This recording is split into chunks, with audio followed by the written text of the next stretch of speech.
Teman-teman, kita akan belajar gangguan pada darah dan organ peredaran darah dan cara memelihara organ peredaran darah. Mari kita belajar bersama. Proses peredaran darah tidak selalu bekerja normal.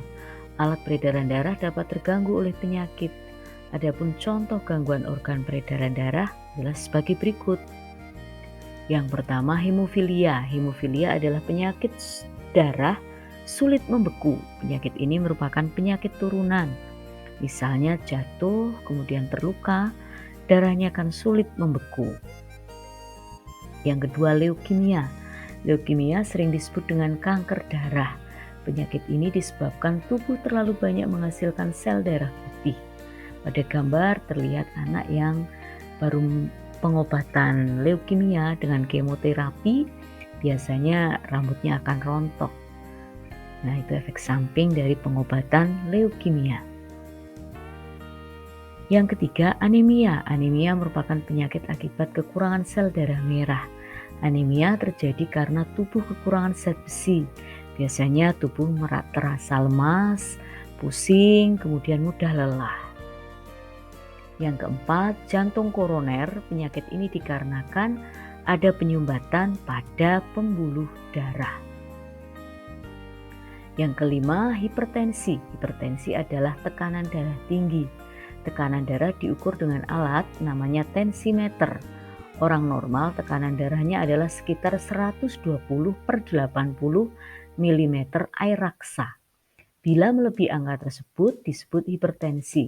Sedangkan bila lebih rendah dari 120/80 mm air raksa disebut tekanan darah rendah. Hipertensi dapat mengakibatkan pecahnya pembuluh darah.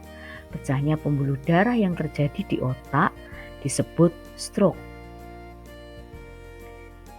Penyakit berikutnya adalah aterosklerosis.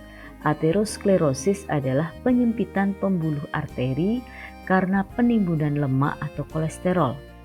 Timbunan lemak membentuk kerak pada dinding arteri. Akibatnya lubang arteri menjadi sempit. Penyempitan ini dapat mengakibatkan tekanan darah tinggi.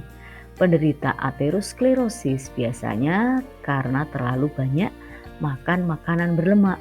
Contoh makan makanan berlemak adalah gorengan, makanan cepat saji, misalnya ayam goreng. Kemudian ada juga kalau kita itu mengkonsumsi sayur yang ada santannya. Nah, santan itu lemak yang tidak baik buat tubuh. Nah, bagaimana memelihara organ peredaran darah? Berikut adalah pola hidup yang sebaiknya diterapkan agar terhindar dari gangguan peredaran darah. Yang pertama, mengurangi makanan berlemak. Nah, contohnya tadi makanan berlemak itu bisa makanan cepat saji, misalnya donat, kemudian ada ayam goreng.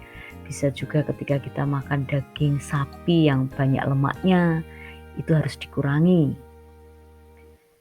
Berikutnya, olahraga secara teratur. Nah, ini penting sekali agar peredaran darah lancar. Misalnya kita berolahraga seminggu 3 atau 4 kali.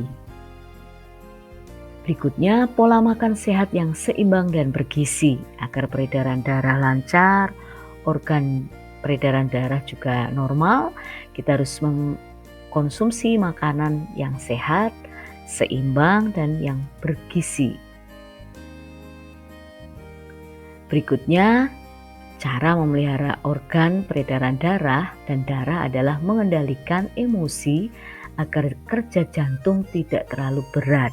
Contohnya di sini mungkin bercanda dengan teman, dengan sahabat sehingga kita bisa tertawa. Kita bisa mengendalikan emosi sehingga kerja jantung tidak terlalu berat. Demikian pembelajaran hari ini tentang gangguan pada darah dan organ peredaran darah serta cara memelihara darah dan organ peredaran darah. Semangat belajar!